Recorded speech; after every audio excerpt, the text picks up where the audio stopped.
Wonderful. Well, good morning. Thank you so much for having me.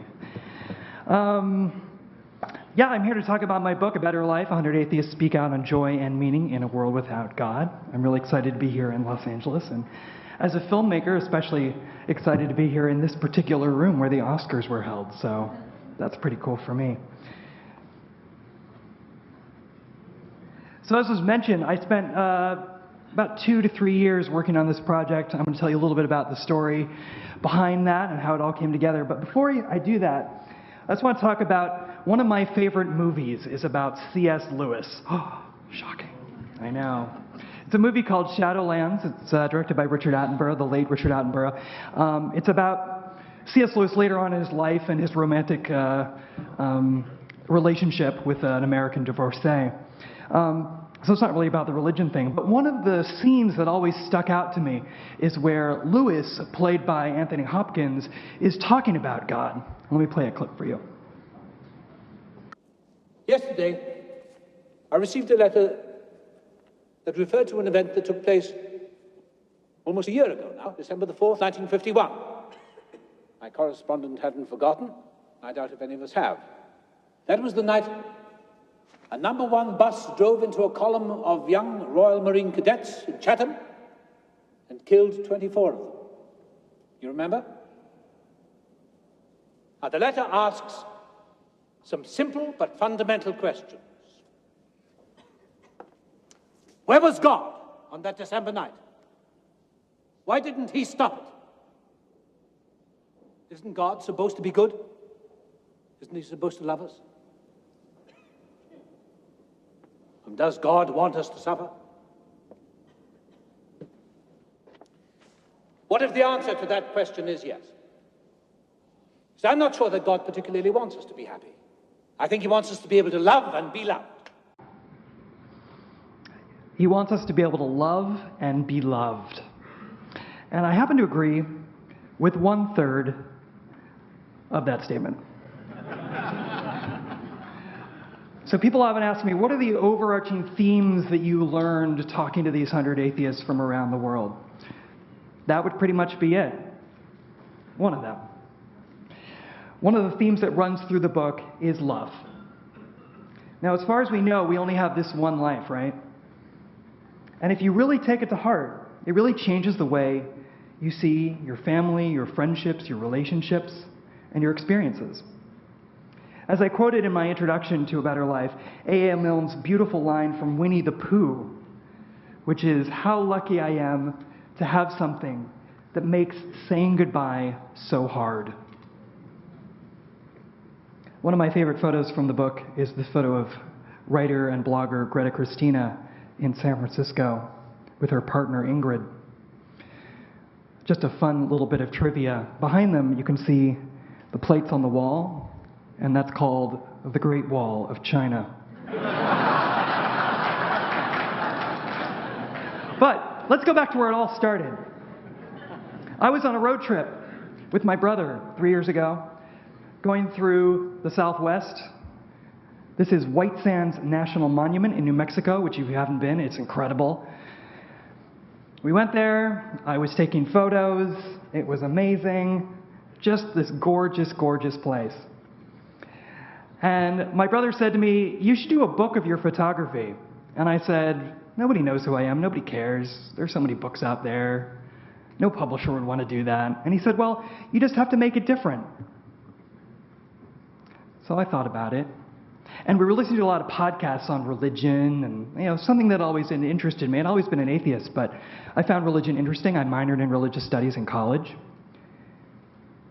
And being in that space, being in that gorgeous, beautiful space, surrounded by sand and the mountains, I thought, there are people out there who think that, this was put here by God, or that without God, this is pointless or meaningless.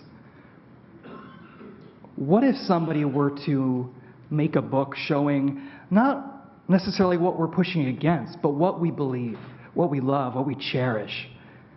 Because that's one of the things that I felt. So many great books out there were talking about why there's no God, why we don't believe, and those are important. But one thing that I thought was missing was, what do we believe? If there is no God, now what, right? And atheists, by the way, as you all know, aren't very well liked in this country. Atheists are parasites. What does an atheist believe? Nothing, right? I think they need to shut up. And you're evil, you're wicked, you're vile. We used to say in previous wars, there are no such thing as an atheist in a foxhole. Is that true? Yes, it is true. Very true. They suffer the fact that they don't believe because they know that the world makes a whole lot more sense if God does exist. There's no fellowship between an atheist and somebody who's a believer in God. If you look at some of the people who are atheists, they're all miserable looking because they don't have any faith in anything. They're benefiting from everything that religious culture has built in America, but they're doing nothing to add energy into the system. Stupid atheists, I hope God kills them all. The Pope blamed Nazi crimes on atheism and the secularization of society. If you think the bin Ladens of the world are bad, bin Laden in his wildest imagination could not even begin to match the crimes of atheism that have occurred within our lifetime. It is atheism, not religion, that is responsible for the mass murders of history. A press release from the Catholic League said the comparison between atheists and Nazis was more than justified. The Pope did not go far enough. Radical atheists like the British Humanist Association should apologize for Hitler. They have no love in them. They have no love in them. So all the science and whatever gibberish you want to spout at me, you don't have any love in you. You have no love in you. So it's all worthless. Her kids don't go to church or believe in God. I love Jesus and the cross, and if you don't, I hope somebody rapes you. I really think you live in poverty, because if you think that this world, your life is just preparing with candles and batteries and has no life outside your immediate physical self, I think you're missing something. We have Christmas. We have fun. We get presents. This is a celebration. What do they do? What do they fill the void with? Stuff, things, power, careers, money, celebrities.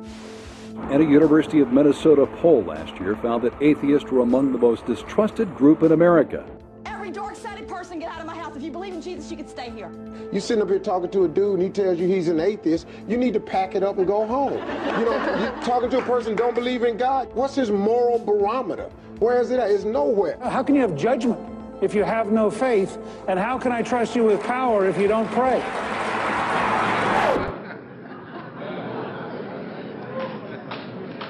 Oh, Newt Gingrich. So, that's what I was going against, right? And so I had this idea, I wanted to do this book, but nobody knew who I was, and I didn't have any money. I was a struggling artist living in New York. Until I found Kickstarter. Who knows what Kickstarter is? Yes. So I found Kickstarter, and I decided to do a Kickstarter project, basically crowdfunded this project. So I did a 2-month-long Kickstarter process, the most stressful 2 months of my life. Not everybody was particularly excited about this project. This is one particular YouTube comment that I got, which, if you can't see it, it says, "Please die in a car crash or other accident." Now, there are two things I like about this. One, I like that they said please. And the second is that they give me a choice. I mean, they're fine if I die in a car crash or kind of some other accident. They're kind of okay with that. But not only did I get stuff like that, you know, I got emails like this. A serviceman in Iraq telling me he was an atheist and he was excited about the work that I was going to be doing. I also get other email. I'm a 60-year-old still in the closet atheist. I have to be due to my conservative, narrow-minded Western Pennsylvania surroundings. Hello, Pennsylvania. Life makes more sense now. I can live for now and enjoy my life, not suffer now that I don't burn for eternity. Losing my religion has been such a refreshing change. I'm anxious for your book to be published, though I'll have to hide it under my bed so my wife doesn't find it. It was going so well up to that last sentence there. So I did a 2-month-long Kickstarter. This is the graph, the funding graph of my Kickstarter. The line up at the top there, the green line, that's the goal. And you can see it was a very stressful 2 months of my life. But I made it like an early reading rainbow. And I was off. I was traveling around the United States, Canada, the UK. talking to atheists from different professions, backgrounds, things like that. Visited some really amazing cities, both abroad and, of course, in the U.S.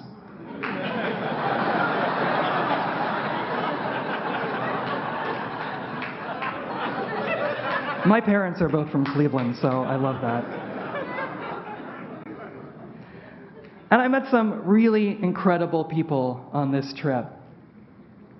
The bottom left there is Nala Mahmood. She's a Sudanese refugee living in London. The bottom right is Carol Blue. She's the widow of Christopher Hitchens. And of course, you recognize the top right, Donald Johanson, who spoke here last night. And we're holding a replica there of Lucy. There we are.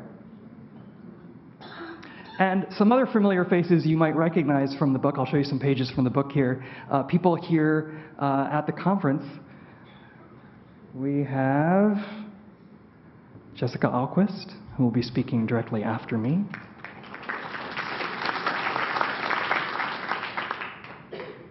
And of course, Dan Barker. Of course, playing the piano. And Annie Laurie.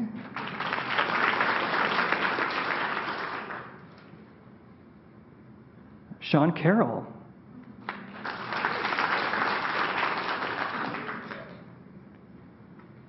Anthony Pinn. And of course, right here in the front row, Margaret Downey. So I met some really great people, and there's Dawkins, of course. One of the most frequent questions I get asked is, how did you find these people? And some of them I knew because I'd read their works, like Dawkins or Hitchens, people like that. Or some were just friends of mine. I have a friend in the book who's an airline pilot who just happens to be a friend of mine and an atheist, and he's in the book that way. One of the most interesting stories, though, is one day I was at a friend's house in New York, and we were watching 60 Minutes on CBS. And I saw this particular clip. Here, Alex Honnold is 2,600 feet above the Yosemite Valley floor, trying to haul himself up the slippery granite wall of Sentinel. He's so high, he disappears into the mountain. Alex moves seamlessly across a section of flaky, unstable rock, pausing to dry a sweaty hand in his bag of chalk. There's nothing but him, the wall, and the wind. He's up here without ropes or a safety harness. All he has is a pair of rubber climbing shoes. This is what climbers call free soloing, and it's so dangerous that less than 1% of people who climb attempt it. Who wants to go? So, of course, this is during my 2-month-long crazy Kickstarter project, so the book was on my mind all the time. Well, it's been on my mind for years, but I saw this clip and I thought, if he's an atheist, he needs to be in my book. And it turns out he is an atheist. So I went to Yosemite and met with Alex. Just to give you a little perspective, that rock where he's sitting, here's another picture from above when we were searching, so I'm not afraid of heights. You can watch the whole segment of Alex on 60 Minutes online, and it's really incredible to learn more about him. I want to show you a little bit of my experience with Alex when I went to Yosemite.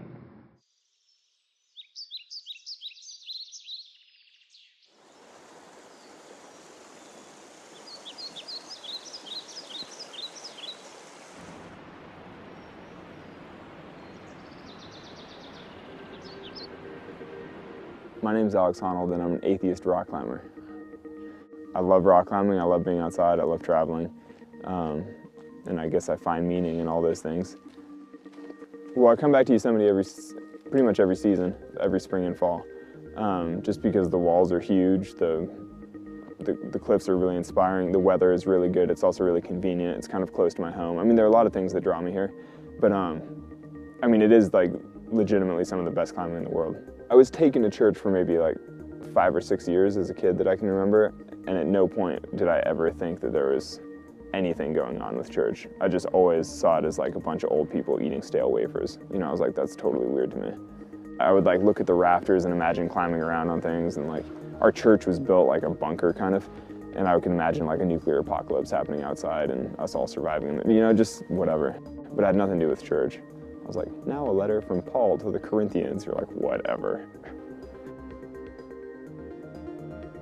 Yeah, for sure I've had moments of, you know, sublime bliss, whatever you want to call it. Like, generally in places with epic vistas, you know, or on top of some mountain, or sometimes after a hard day of climbing or something, you get to the top and it's sunset and everything looks magical. And, you know, for sure I've had some magic moments, like, in nature. I mean, I've probably had more moments like that than most, really, because I live in places like this all the time, you know, and I'm like outdoors doing this kind of stuff all the time.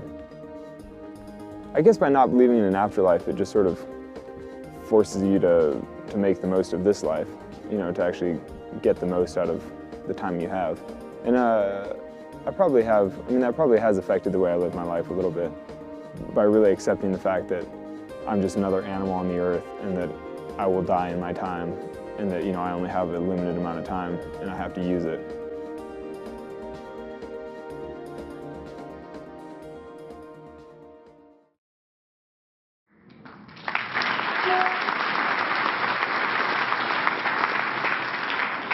Some of the other people from the book I want to introduce you to, one is Pat Churchland, who's a neurophilosopher. Yeah, Pat Churchland here. Down in San Diego, there she is with one of her beautiful golden retrievers, Farley. And one thing Pat said to me in my interview with her was talking about celebrating from a secular perspective, and I want to share that with you.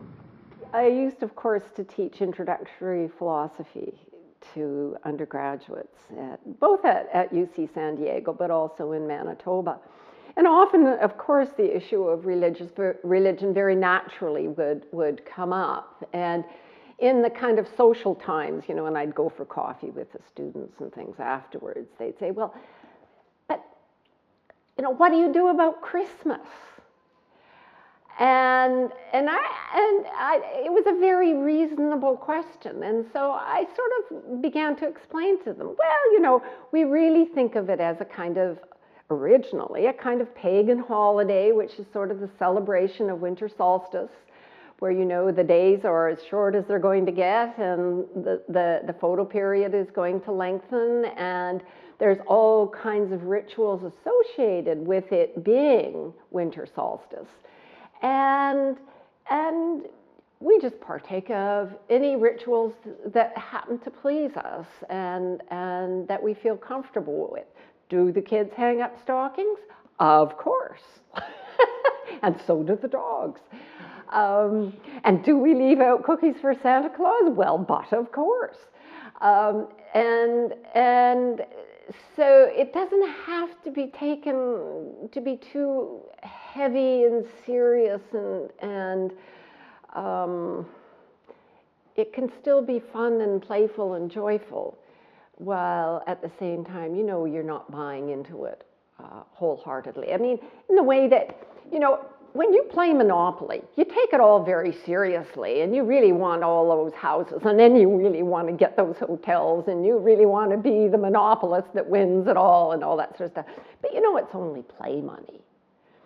Well, in something like that, I think that you can partake of various religious rituals without believing in the metaphysics or the mysticism or the stuff that goes on behind it all. Makes me want to play Monopoly with Pat Churchland. You also might recognize A.C. Grayling here. A.C. Grayling, yeah. And he talked a little bit about the finite nature of life, and I want to share that with you. If you think that death is the end of one's life, it puts a great deal of emphasis and focus on achieving something in this life. Now, I'm very fond of repeating, and I repeated at every possible opportunity, what Solon, the Athenian lawgiver, said to King Croesus. He said to him, you've got to remember that a human life is less than 1,000 months long. If you do the maths, supposing you live until you're 80, what's 12 times 80? It's less than 1,000 months. And a third of them, 300 months, you're asleep. Another third of them, you're waiting in line somewhere, in Duane Reade or, you know, somewhere. So you have about 300 months to live with passion, to live with vividness, to live trying to do something, make something, trying to create some significance in your own life, in the lives of people you care about, and indeed in the world in general, if you can. And that's quite a, that's quite a challenge in a way, but it's a good challenge. And so it means that one must not waste time. As the cobblers used to say, work while you have light. So while you're here, while you have your 300 months, you must put all your energy into it.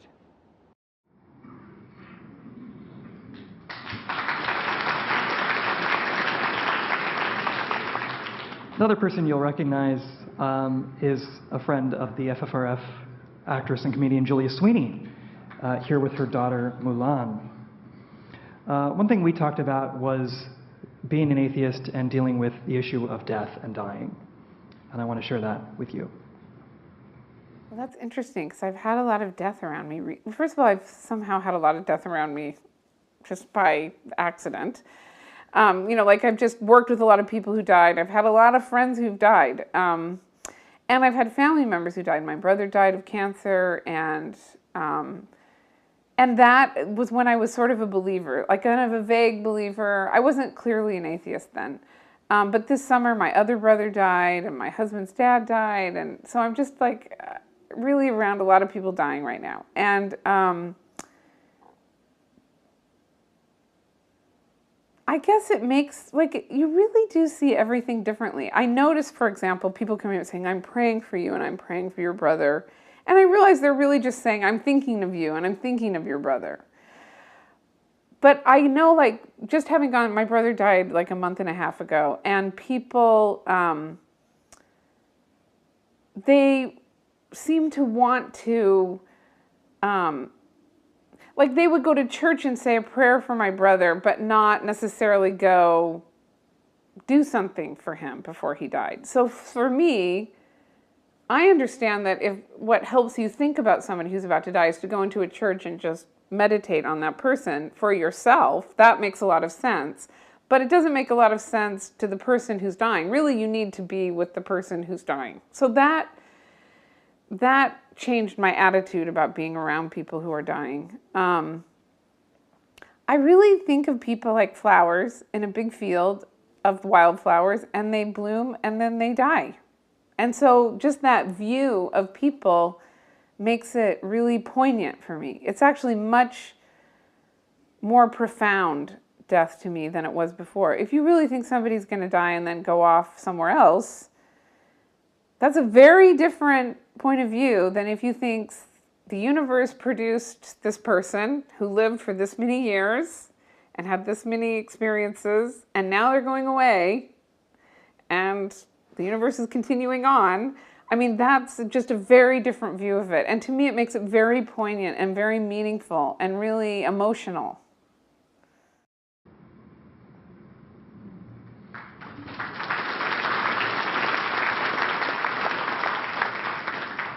I love her statement about people being like wildflowers in a field and growing and dying. And it takes me back to that 1/3 of that C.S. Lewis quote that I actually agree with, which is we only have each other in the world, right? We only have one another. That's all there is. And that's okay. And the relationships we form with others are precious and they're wonderful. And that's not because of the sanction of some entity,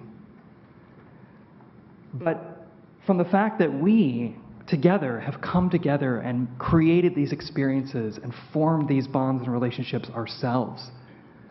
That's incredible. That's really beautiful when you think about it. All these clips, by the way, when I went and took photos for the book, I filmed all the interviews I did.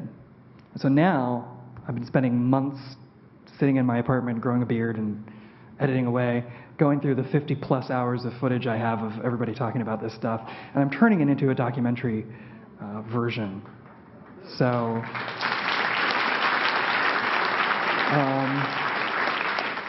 you can see the book here. The book is for sale over there. I'm happy to sign them, and I know there are other people here who are in the book who will sign their pages as well, as was mentioned before.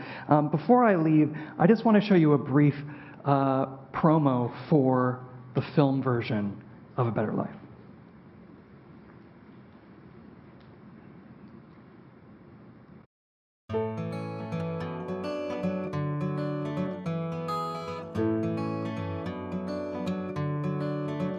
Life is like its own reward.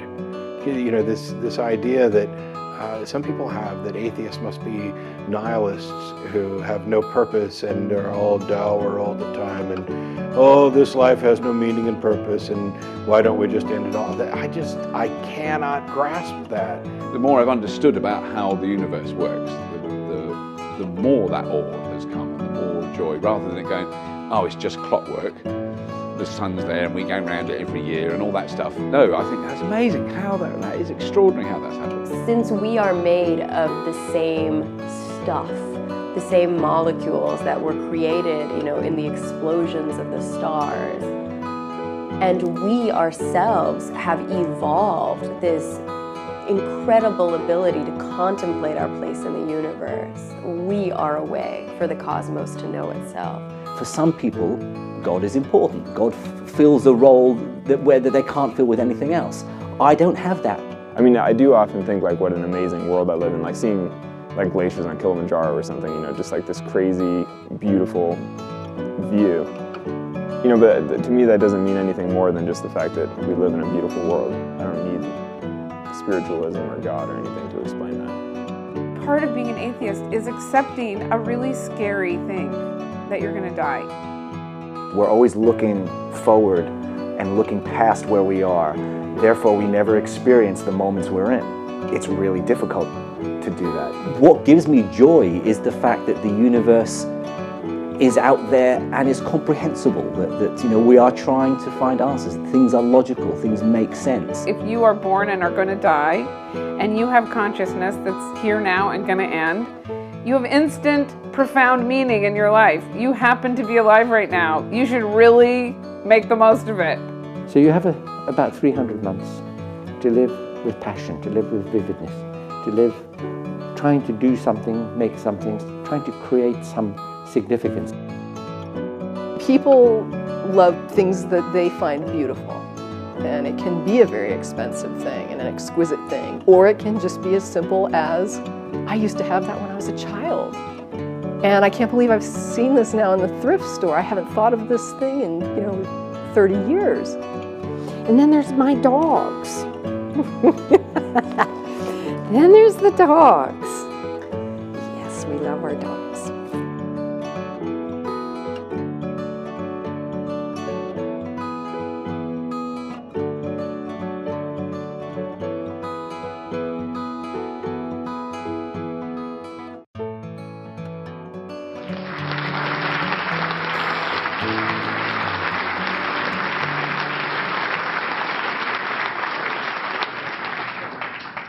So as mentioned, there are a limited number of books for sale over there, and I'll be over there. If not, you can go to theatheistbook.com and find books there and be notified when the film's ready to go. Thank you very much for having me.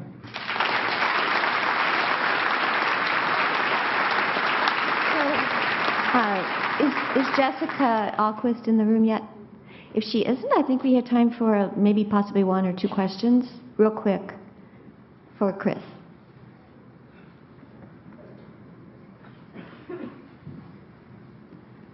Or a break. Or a break. Or a question. Oh. Did you ask Alex if he has a fear of death or why he does what he does? Yeah, kind of. You probably learn more about that in the 60 Minutes piece, but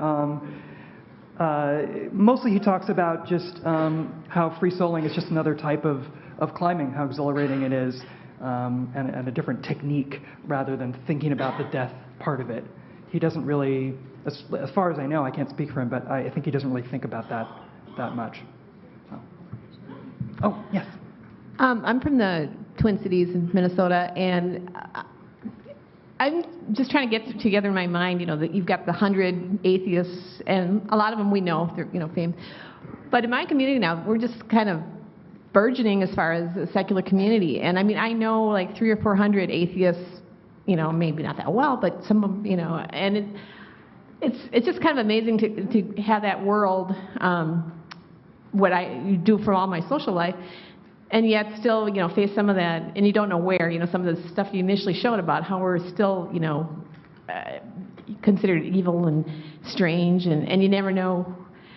And I think, you know, these are all, you know, your book and the documentary would be, you know, good efforts to show people, you know, that we're, you know, we're regular people, and I find that, you know, so much, and so it's just kind of an interesting place right now where, you know, I think we are becoming, you know, more mainstream, and yet you never know when we're not, you know. So anyway, I just thoughts as I'm watching this stuff. Yeah. Thank you. Thank you.